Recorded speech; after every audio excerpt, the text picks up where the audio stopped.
In this episode of American Greed, the numbers don't add up for this captivating accountant. She's convincing, she's charming, she's confident, and she's chaotic, and you say, oh, that's just Lizzie. Social climber Lizzie Mulder appears to have it all. Money, She had money to spend on anything and everything she wanted. status, The average home in this area, I would say, is about $5 million. and friends. We were close. It was like family. I trusted her wholeheartedly. But in upscale Laguna Beach, looks can be deceiving. Welcome to the Orange County dream a real housewife is willing to steal for. Somebody that I believed was my friend was screwing us intentionally. Even if it means swindling her best friends. There's no justification for what she did. She's just a horrible person.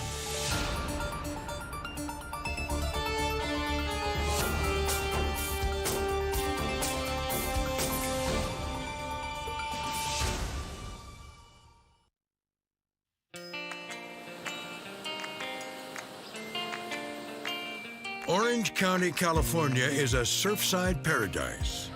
With its endless sunshine, golden beaches, and extravagant wealth, it boasts a lifestyle of luxury that borders on fantasy. Elizabeth Mulder's Orange County dream begins here in this stately house in the hills of Laguna Beach. But Mulder's Orange County dream will become a nightmare for her closest friends. 28-year-old Lizzie, as she's known around Laguna, has an accounting practice that caters to small business owners with big dreams. Wine distributor Jay Avery is referred to Lizzie by a trusted friend. My friend told me, Lizzie, she's great. She's got a good personality. She's a hard worker. And she'll get done what needs to be done for your business. Jay meets Lizzie at her home office and is immediately impressed. It was a house in Laguna, on the hill, overlooking the ocean, and I thought, wow, this is pretty amazing. She must be pretty good at what she does. She had an office set up with multiple screens, screens that go over books and projections. The degree was framed on the wall from Pepperdine. I was left thinking that having someone with her energy and her background is the best move I can make to help build my company. Jay is the founder of Jack Wines. Even though the wine label launched only 2 years earlier, Jay has a heady vision for his boutique company. I wanted to go big. I didn't want to just be in California, United States. I wanted to be all over the world. And Jay is willing to risk his own money to make it happen. My family, I come from the beer business. My dream was to go out on my own. With Jack Wines, I put my own money up. No investors, it was 100% mine. But as Jay's business starts to grow, his personal life threatens everything. I got married young at 25, and it wasn't the healthiest relationship. And then I had a bunch of surgeries, about 5 in 2 years, and got addicted to prescription pain medication. It was how I got through the day. Jay confides in Lizzie, whose younger brother is also struggling with drug abuse, until tragedy strikes. I got a phone call from Lizzie in the morning that her brother had passed away from a heroin overdose. And we had a moment to where she was crying and upset, and she told me I better not do that to her. Heeding Lizzie's advice, Jay checked himself into a treatment center. And one person was there for him through it all. While I was in treatment, Lizzie and I would talk daily, sometimes multiple times a day. It meant the world to me. Jay has so much faith in Mulder that while in recovery, he names his trusted confidant Chief Financial Officer of Jack Wines. I told Lizzie while I'm getting healthy, mentally and physically, that I'm going to need your help. I just gave her access to all the financials, to the bank account, to writing checks. I gave her signing authority. I mean, I gave her everything. And it pays off. With Lizzie's steady hand guiding the company, production ticks up 25%. Things go so smoothly that Mulder retains control of accounts even after Jay finishes treatment. And just 2 months later, a big opportunity comes calling. Lizzie came to me with an amazing business opportunity with a company based out of China that invests into small wineries and help them grow. I sent them samples, And within a month of the samples arriving there, she got a phone call saying they were interested in investing into Jack Wines. The investors are called the Wine Trust, and Jay immediately gets on the phone with their CEO, Brent Harrison. Very nice guy, kind of soft-spoken, very direct. He had connections everywhere to help us grow our brand. Brent Harrison asked me questions about Lizzie and what she's like. I told him that, she's amazing. She's a bright young superstar. Brent says the Wine Trust will consider investing $2 million into Jay's business. But first, he wants to sample more wines. Once they got involved, we had to buy samples. And those samples needed bottles, and those samples needed cork. I mean, our expenses went up, I'd say, a couple 100% over a period of 6 months once they got involved. And finally, Jay's investment pays dividends as the Wine Trust comes back with the news Jay was hoping to hear. They loved the name, they loved the label, they loved the wine, and they wanted to give us a chance to invest into us and grow us into a global brand. It was kind of a dream come true. After a year of emails and phone calls, Jay arranges to finally meet the investors in person to seal the deal. Brent Harrison will travel to Seattle to meet Jay, and Lizzie will faithfully be at Jay's side. But just before he's set to fly, Jay receives a worrying message from Brent. About 5 hours before I was supposed to board the flight, I got an email from Brent Harrison to do a background check, which I had already done previously. Shouldn't have had to take another one this soon. Jay got a personal background check months ago to prove he's in good standing to have a liquor license. But Brent is now requesting that Jay get a new background check on impossibly short notice. Jay immediately calls Lizzie to find a solution. She said, listen, I'll go up there. I'll meet with them. I said, no, I want to meet these people that I've been talking to for the last year. She then got upset with me. She said, well, you're going to make us look bad if you go up there and meet with them and all of our affairs aren't, taken care of. So we got in a verbal argument, hung up, and I just had a bad feeling. It just didn't make sense.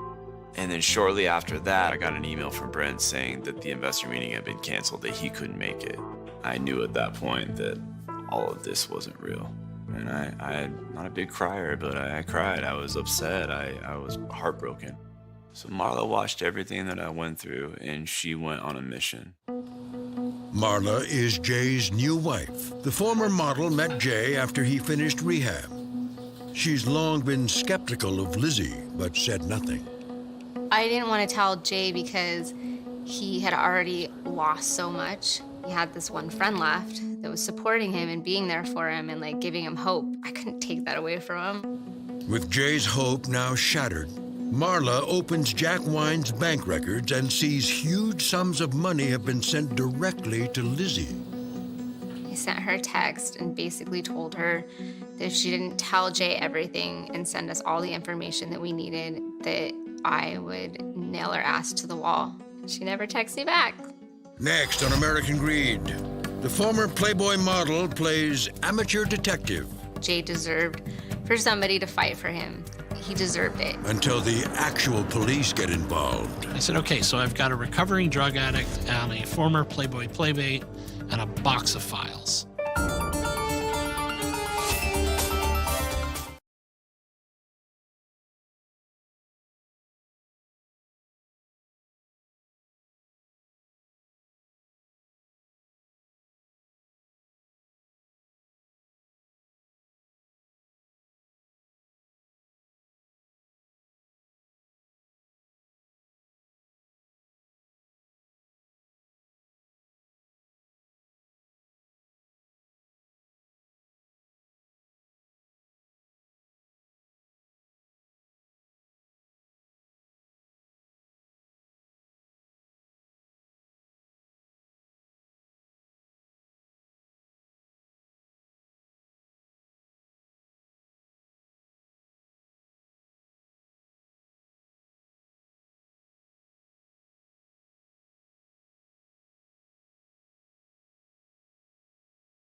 Lizzie Mulder fueled Jay Avery's dream of success.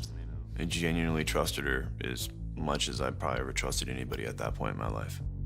Then burned it to the ground. Now, Jay's wife, Marla, is taking matters into her own hands. She reviews Jack Wine's bank records and finds numerous checks written to Lizzie Mulder, one for as much as $18,000. I just took it upon myself to go after her and do everything I possibly could to get justice. Marla prints out 3 years of emails, text messages, and bank statements. She even finds suspicious invoices Lizzie sent to Jay. The invoices date back to when Jay entered rehab, leading Marla to believe that while Lizzie was begging Jay to get clean, she was also robbing him blind. Marla thinks she has enough proof to take their case to the police. I was thinking that I officially nailed Lizzie to the wall. As I'm leaving the police station for the end of my shift, in walks Jay Avery with Marla. I hear Jay say, "I need to speak with the fraud detective." I noticed he was holding a cardboard box full of files. And I looked at the box, I looked at my watch, I looked at him, and I said, "Let's talk." Detective Jordan Marakian is the fraud detective at Laguna Beach Police Department. He started the conversation off by saying, "I'm a recovering addict." And then he introduces me to Marla. Then it comes out that she's a former Playboy Playmate. I said, "Okay, so I've got a recovering drug addict and a former Playboy Playmate and a box of files." But once Jay and Marla tell their story, they quickly win over Detective Marakian's trust. Jay was sitting across from me and he was saying, "I've lost it all financially, but I'm sober. But I can't let this die. I have to hold this person accountable." You try not to get personally involved, but at that point I was invested. When Marla hands over her box of paperwork, Detective Marakian discovers a roadmap to the fraud.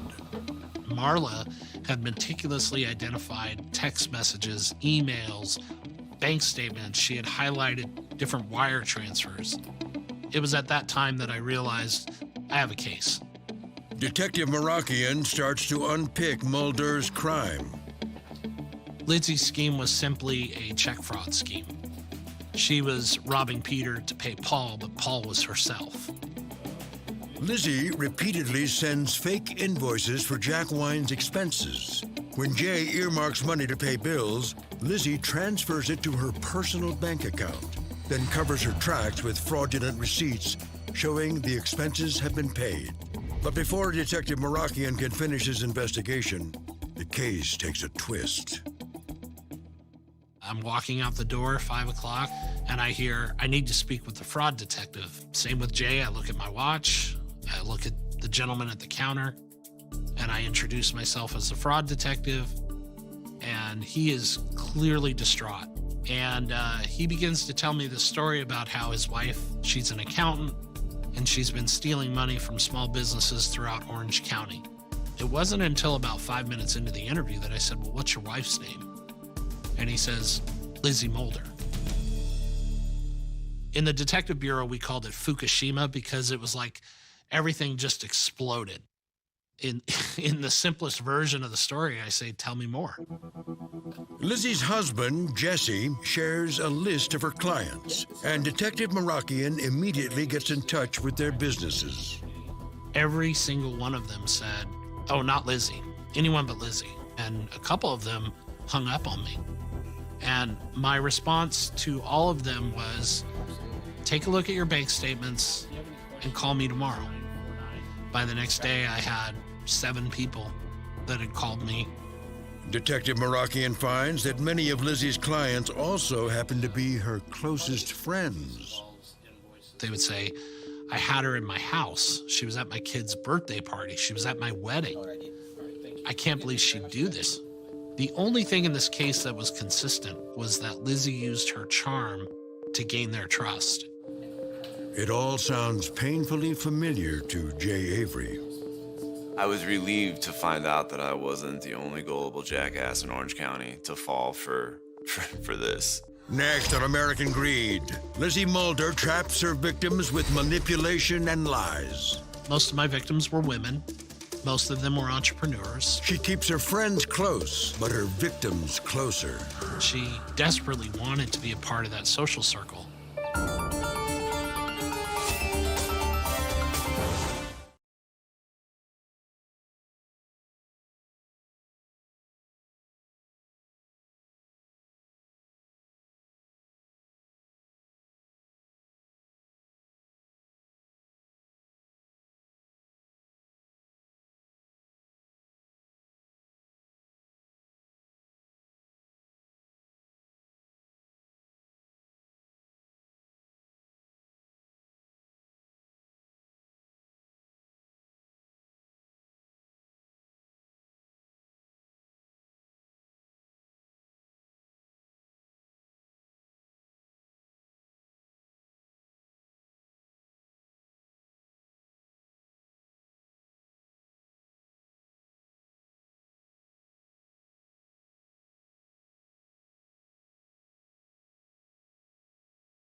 Detective Jordan Marakian's case against Lizzie Mulder takes a dramatic turn when he gets a tip from an unexpected source: Lizzie's own husband.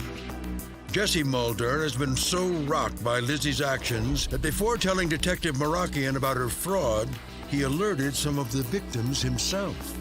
Lauren Scatia is one friend who Jesse called. My first thought was she got in a car accident and like something was bad. And especially when Jesse said, Lauren, he's sitting down. And then what I heard next was, I think Lizzie's been embezzling from you and from others. And that's when everything, I don't know if it's came together or fell apart. I don't know which one it is. Years before she became one of Lizzie's marks, Lauren was her friend. She's fun, she has a lot of charisma, she likes to laugh. It's an attractive personality to be near someone that's confident in their skin and has a good time. So it was easy to know her. Lauren was also Lizzie's hairdresser. With her friend in her chair, Lauren would tell Lizzie about her dream to one day own a salon. Then in 2014, Lauren and her business partner, Geneva Berghorst, are offered a chance to franchise the luxury salon they've been managing.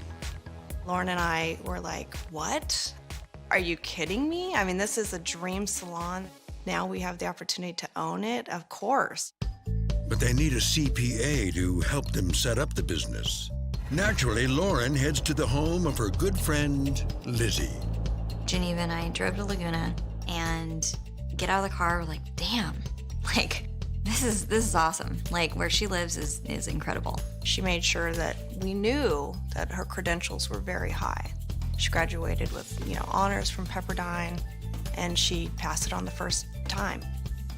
She just said, you need somebody you can trust. You can't afford me, but that's okay. I'll take care of you guys. Despite being a high-dollar CPA, Mulder offers to barter her services.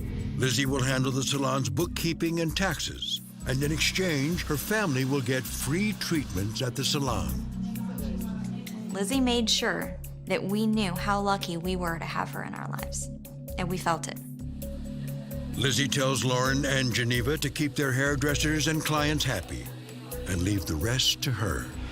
Everything that was happening, we were asking her permission if we could do it, but with the understanding of she knows where we are financially.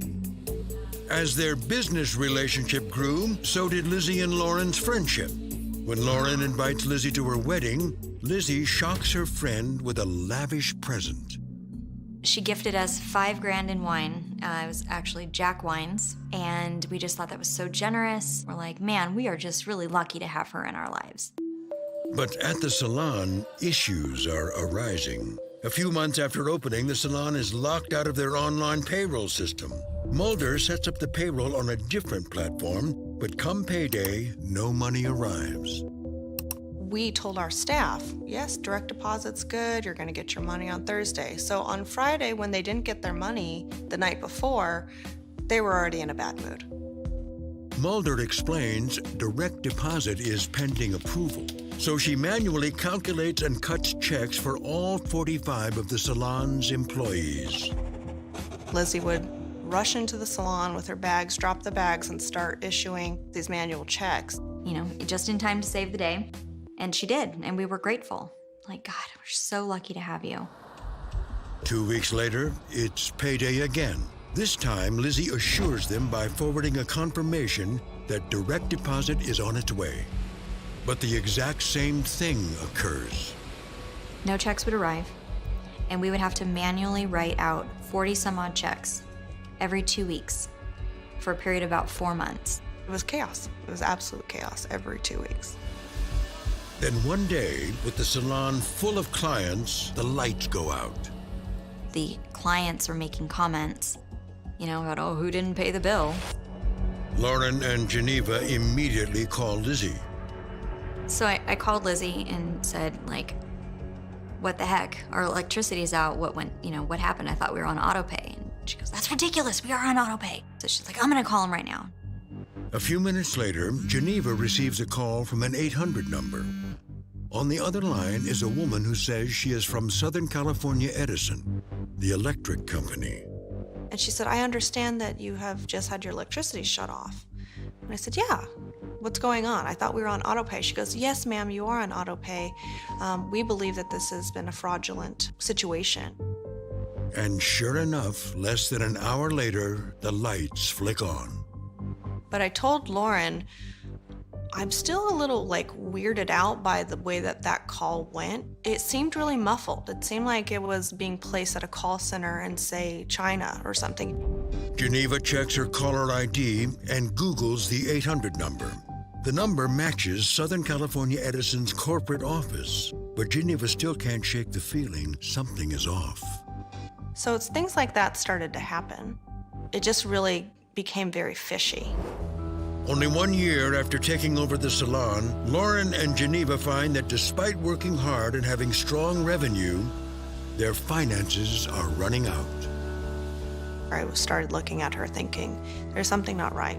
It came to a point where, Geneva said, let's get through this and let's find somebody else. And I said, okay. But before Lauren can part ways with Lizzie, she gets the call from her husband. On the phone, Jesse Mulder tells Lauren to review their bank statements for any checks written to income tax payments. And Lauren and Geneva eventually find 82 of these checks totaling more than $290,000.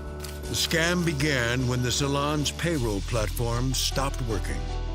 It turns out that she was prolonging this process behind our backs to create more chaos in order to accomplish what she ended up accomplishing.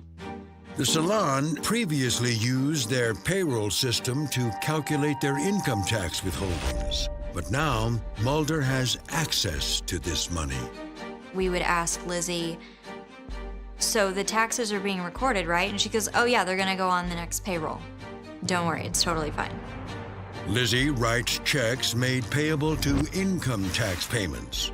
Lauren and Geneva are told these checks are being sent to the IRS. But in fact, Lizzie has opened a bank account under the same name, and the checks are going directly to her. She was my friend, and I trusted what she was discussing with us. Like, she always seemed to have our best interest in mind, so I never questioned it. One day after receiving Jesse's phone call, Lauren makes a call of her own to Detective Marakian. In addition to Lauren and Geneva's salon, Detective Marakian finds a travel agency and a nearby Pilates studio that Mulder victimized. These businesses have one thing in common. They are all run by women who believe they are good friends with Lizzie. Who better to work with than Lizzie Mulder? She's a woman, she's an entrepreneur, she's a pillar of the community. And when the going got tough for them and they got stressed out, she would remind them that she was there to save the day.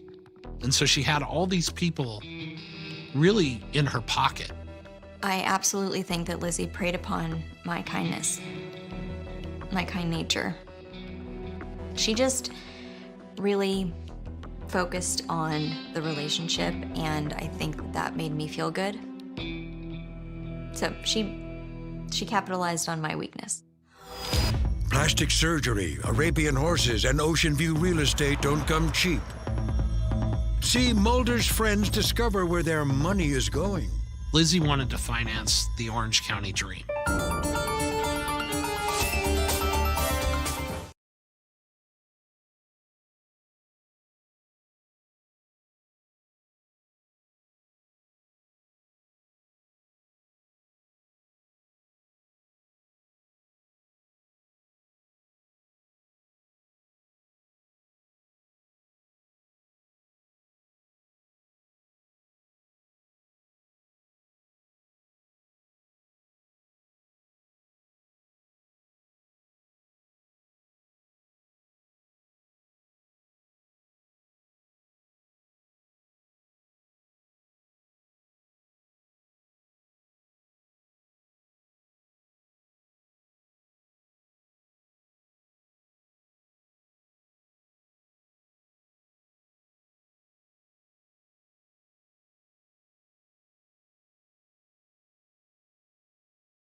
With their luxury yachts, sun-drenched beaches, and lavish lifestyle, Orange County residents have a reputation for living the good life.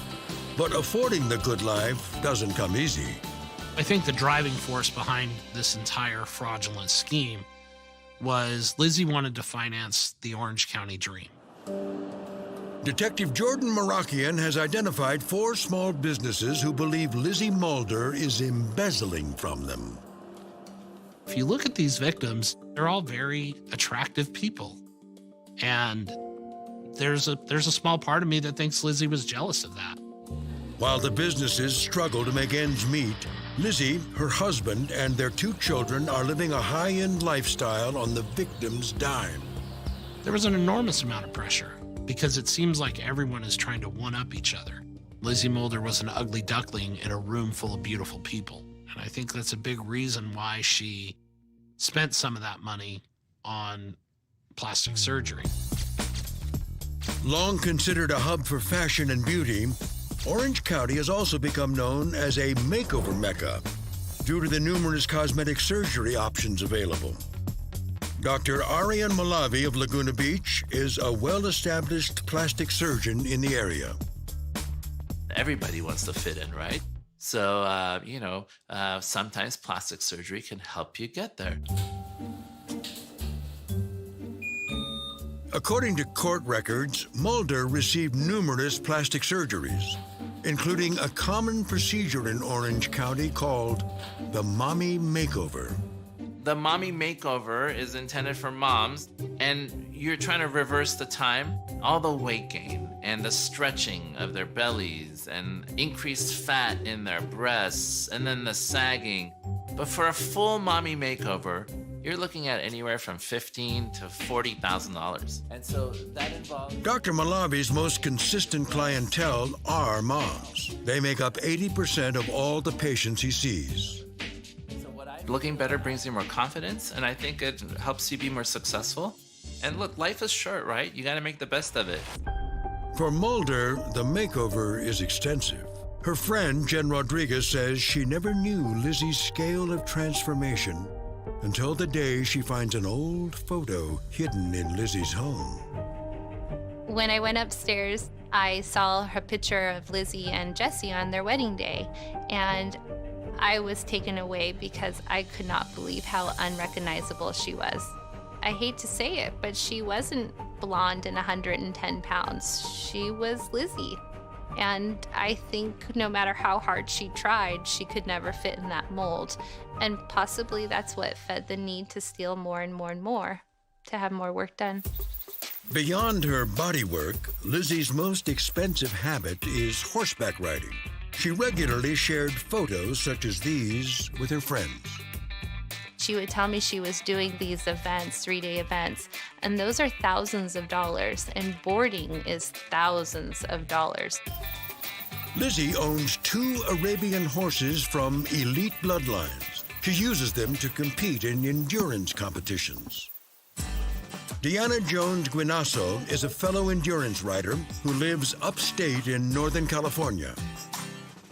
Endurance riding is similar to marathon running. You have 24 hours to get 100 miles done. Arabian horses are the best suited for endurance because they had to survive in the wild, in the desert. It made them fit. Deanna's horse, named Big Dog, is an Arabian stallion from a storied bloodline. Deanna has become a top 10 rider on Big Dog's back. In 2013, Deanna has to sell Big Dog's brother named Dandy. And a gal by the name of Lizzie Mulder called me from Southern California and said she would like to come up and take a look at him. Deanna sells Dandy to Mulder for $7,000. My name is Lizzie Mulder, and this is my horse, Dandy. And Lizzie posts a video of Dandy on social media to market a nutritional supplement for horses. Deanna suspects that Lizzie is more interested in the status of owning a top horse than actually riding it. I have seen pictures of Dandy in jacuzzis that Lizzie would share on Facebook with me. I can't even guess how much that it could cost to do that kind of thing with a horse. Way out of my realm. But no status symbol means more to Lizzie than her beautiful house in Laguna Beach. She openly flaunts the multi-million-dollar price tag. even to friends who can't afford such luxury. Lizzie would make comments that would say, I can't believe you make so little. How do you survive on so little? I can't believe you still rent. Oh my God, you're in your 30s, you're still renting. It felt like to me she was telling me, look, Jen, I'm so successful, I'm so established. But I just thought in my head, oh, Lizzie. Next on American Greed, Lizzie Mulder faces off against Detective Marakian. Do you think they want me to go to jail, or do you think they want me to pay them back? And why did Lizzie's husband really turn her in? Because she's cheating her clients, or because she's cheating on him? Then all of a sudden I come across this name of Joe Love. I thought, well, that's either a stage actor, a porn star, or, you know, I didn't know. I mean, Joe Love. Want inside information from the show? Join the Greed Social Network. Like us on American Greed's Facebook page. We'll be right back.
Lizzie Mulder dominates her victims to accomplish her crime.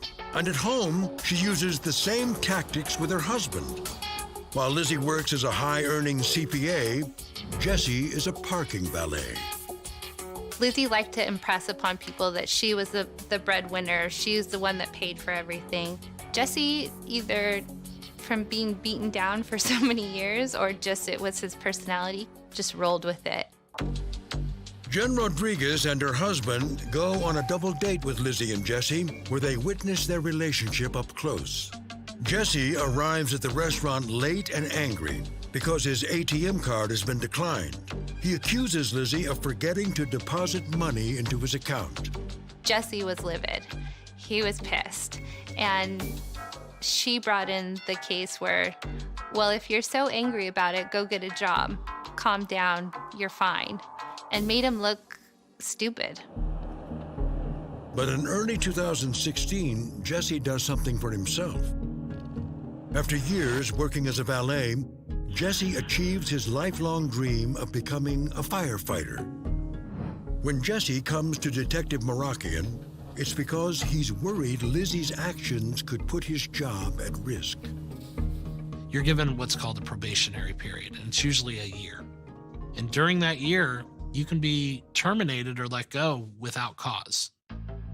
Jesse explains he was in Lizzie's home office when he notices some mail on her desk from American Express. It's addressed to one of Lizzie's friends, who is also a client.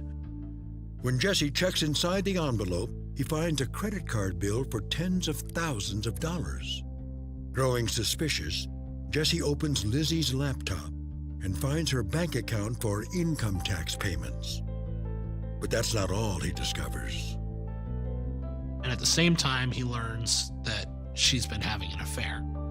While Jesse is combing through the home office, Lizzie is on the road with a new friend, a cowboy named Joe Love. Lizzie thinks so highly of Joe, she's been sending her friends photos of their rides together. I mean, it really does sound like, you're at Thunder from Down Under in Vegas and, Magic Mike and Joe Love. Joe Love is a fixture in the Orange County horse community, where he runs a business transporting horses. There had been rumors that Lizzie was having an affair with someone, and then we started putting the dots that possibly the someone was Joe Love. I saw his name come up on her phone. When she picked up, she was always a little giggly. I also know that she likes attention. Lizzie and Joe would later deny having an affair, but the two have become close business partners.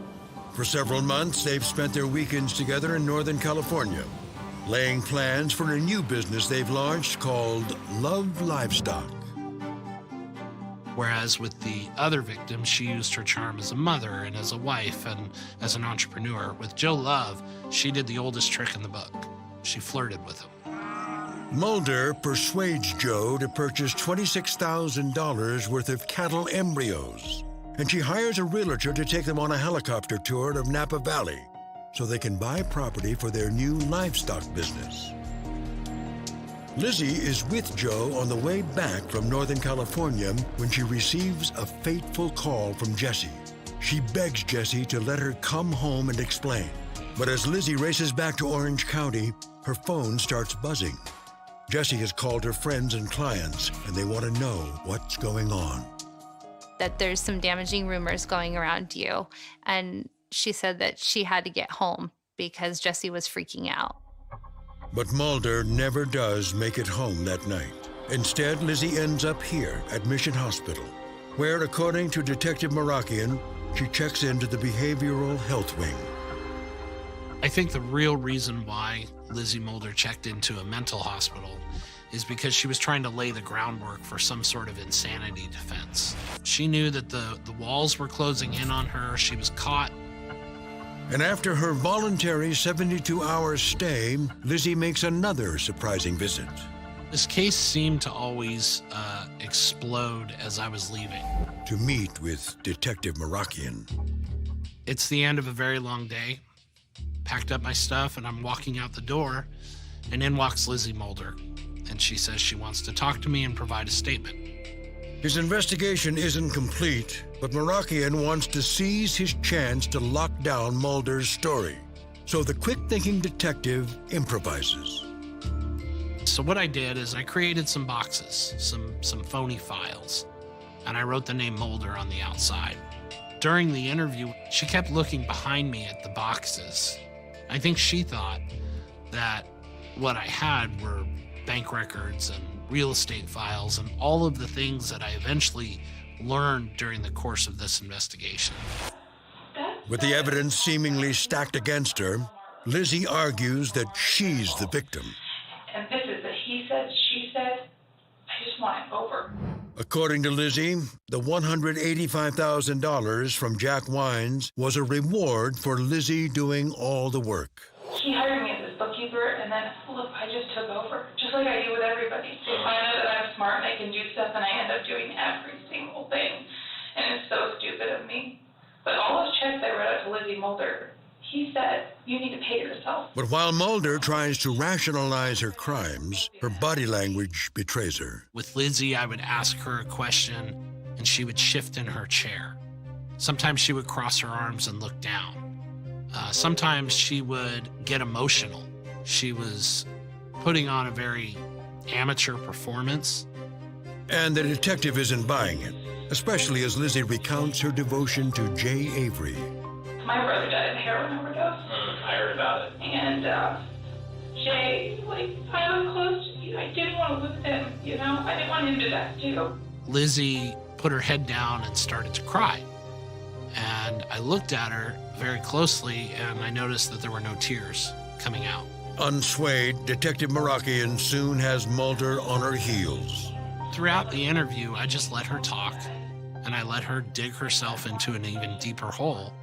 And then I exposed her for the liar that she was. For one, she's not a certified public accountant. You're not a CPA, though. I never signed a return as a CPA. I know you didn't. I just want to let you know that. Her degree from prestigious Pepperdine University is a sham. I think that's Pepperdine. Yeah, I know. And the Mulders don't own their beautiful house in Laguna Beach. They rent it. That was the lease option to buy. It's a lease option to buy. That explains that. But the biggest surprise is that while running her fake accounting practice, Mulder has been holding down a full-time job selling fertilizer for an agricultural company. Or, as Detective Marakian puts it, So Lizzie Mulder is full of crap, and she sells. next on American Greed, Lizzie's day in court arrives, and Jay Avery still wants to know who is Brent Harrison, and why would the wine investor never meet him in person? The most sociopathic person I've ever met.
When Jay and Marla Avery first visit Detective Marakian, they have no idea it is only his second day as a detective.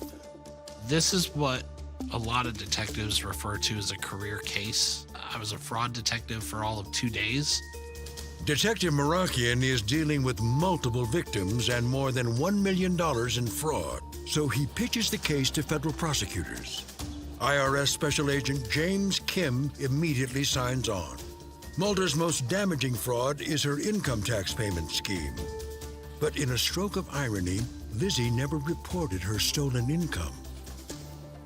As a tax accountant, you would think you would need to report all your business income on your tax returns, but Lizzie didn't. I said, hey, the clear charge is tax fraud.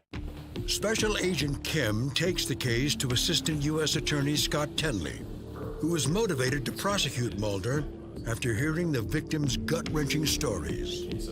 You hear in fraud cases a lot about con men, people who gain the confidence of their victims, and that's what she did. Literally, a victim saying, Lizzie was my best friend, and it makes you a little more motivated on the case because you feel like these are people who have truly been victimized at their core, not just in their bank account. With each victim, Lizzie customizes her scheme to target her client's vulnerabilities. They were preyed upon. They were preyed upon by somebody who they thought was their friend, who they could trust, and it could have happened to anybody. Investigators discovered a common thread in Lizzie's con. The victims all suspect she had an accomplice. Oftentimes, to keep these frauds alive, to keep them going, you need an accomplice to help you, to validate that the fraudster is not stealing, they're working in your favor. In the case of Elizabeth, she didn't have an accomplice. She created them. In addition to creating numerous fake email accounts, Mulder creates fake personas. Lizzie owns phone software that allows her to disguise her voice and change the number that appears on people's caller ID. To actually impersonate somebody on the phone takes kind of an extra level of chutzpah, which is not something you see in many cases. In fact, I've never seen it done in a fraud case.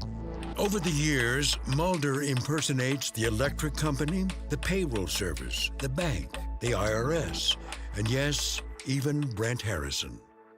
I had no idea that the Brent Harrison I was talking to on the phone wasn't a man. When I found out it was spoof software, it was like something out of a movie. I just didn't know people were capable of this kind of stuff, and especially her. Facing overwhelming evidence against her, Lizzie Mulder pleads guilty to 1 count of wire fraud and 1 count of tax fraud. On October 16, 2017, she's sentenced to 63 months in federal prison and is ordered to pay restitution for more than $1.5 million.